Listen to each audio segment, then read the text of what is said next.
Brought to you by Hallow, the world's #1 prayer app. So that's exactly my concern, is that I think it's probably my ego or something around there that's bringing up these feelings of, oh, she's thinking about him. What's up, Michael? Nothing much. So just to get straight into it. I'm wondering how I can navigate feelings of comparison and altogether my insecurities within my relationship. Feelings of comparison to my girlfriend's late boyfriend, who passed away about 3 years ago now. 3 years ago. So tell me the story, man. She was dating somebody, he passed away, and now y'all are together? Yep, correct. So they dated for nearly 2 years, and he went away into the armed forces and he committed suicide.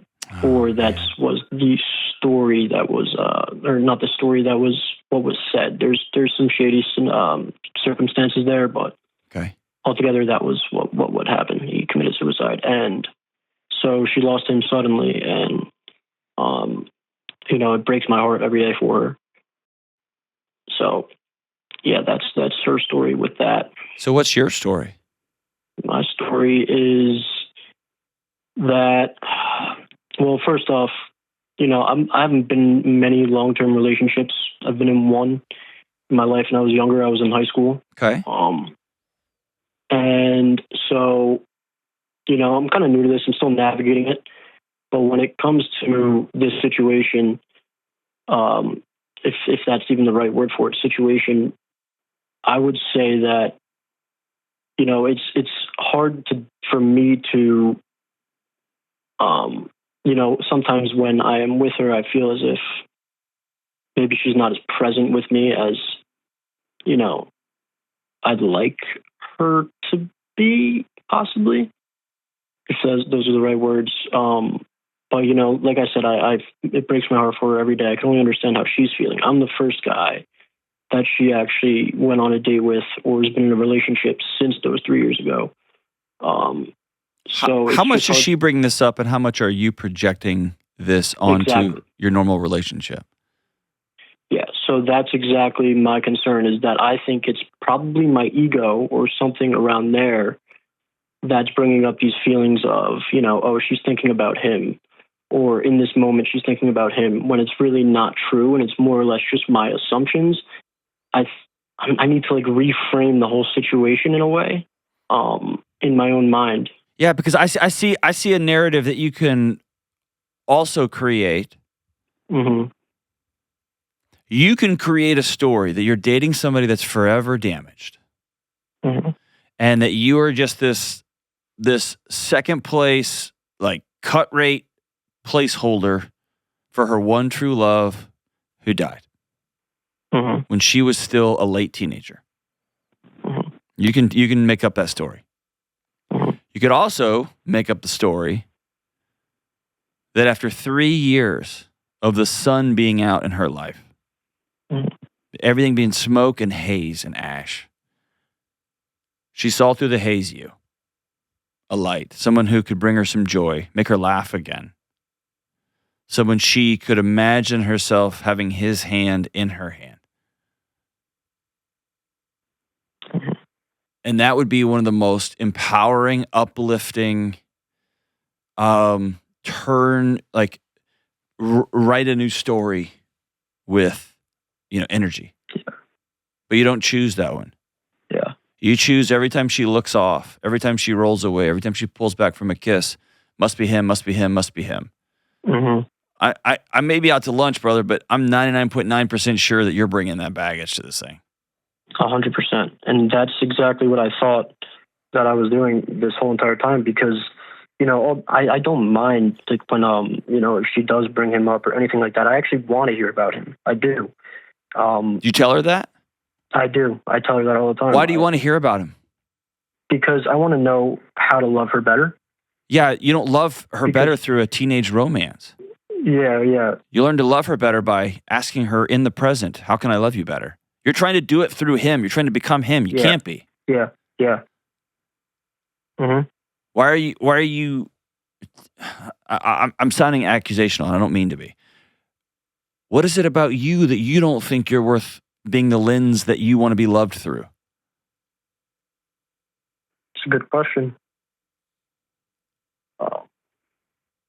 Or why do you keep inserting him as the lens into the glasses that you're wearing with which you see her? Like I said, I'm not really sure why I do it. I mean, what's it protecting you from? What's it protecting me from?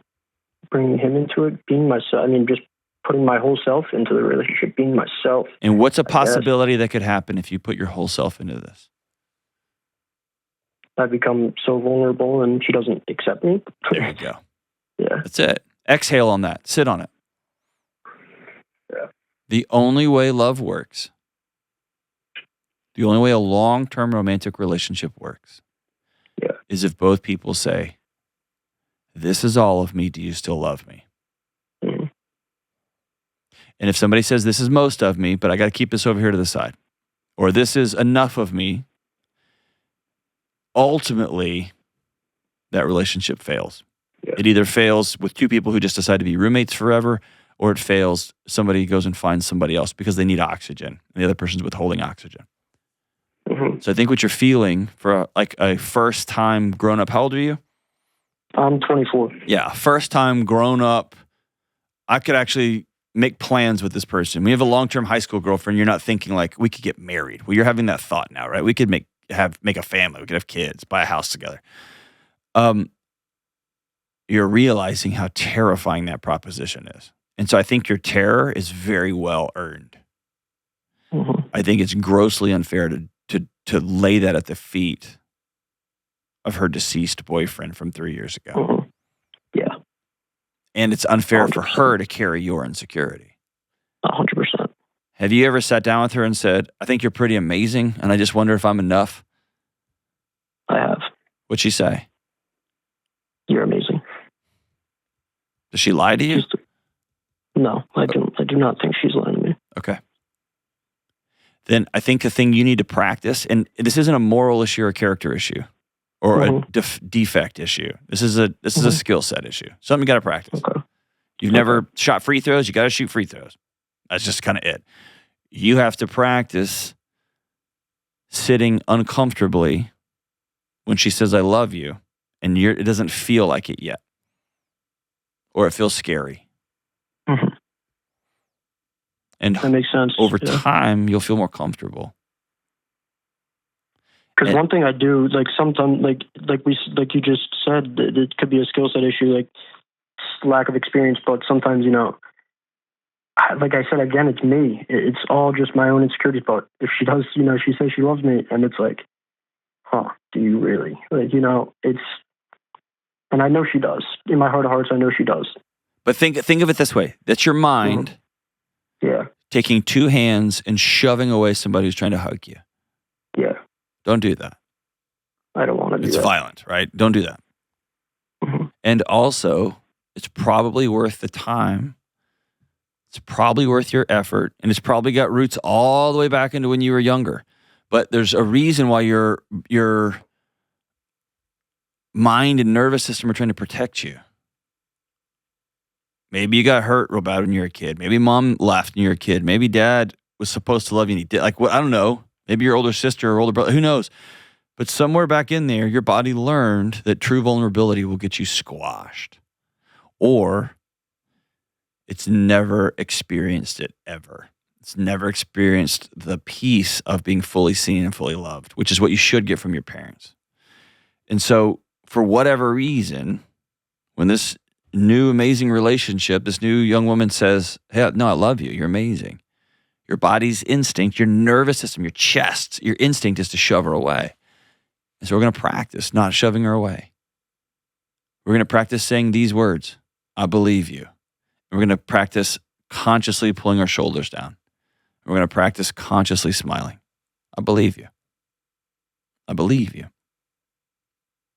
And she's going to hold your hands up in the desert even when you don't have the strength and energy to do it, and you're going to learn. And if you keep thinking of him and you keep bringing him back up in your mind, I want you to go see a counselor, go see a therapist, go talk to somebody. Because again, it's your body trying to protect you. But I think we need to let this young man who passed away, let's let him go rest. He's done enough work. And he's going to be present in her heart, and especially in her heartbreak forever. He's going to be part of her. It's different than love, but he's going to be part of her life story. But he's not yours to pick up and use as glasses to view her and your relationship and your self-worth. That's not his job. Your job is to make peace and to begin to find strength and confidence in who you are and what you want, what you need, and what love you can bring to the table. And most importantly, what love you can accept. Thanks for the call, my brother. I really appreciate you reaching out, man. Practice these things and head into it. Sometimes the scariest, hardest thing to do is just to trust the person looking at us saying, no, I choose you. Download the Hallow app today and get 3 free months at hallow.com/Delony.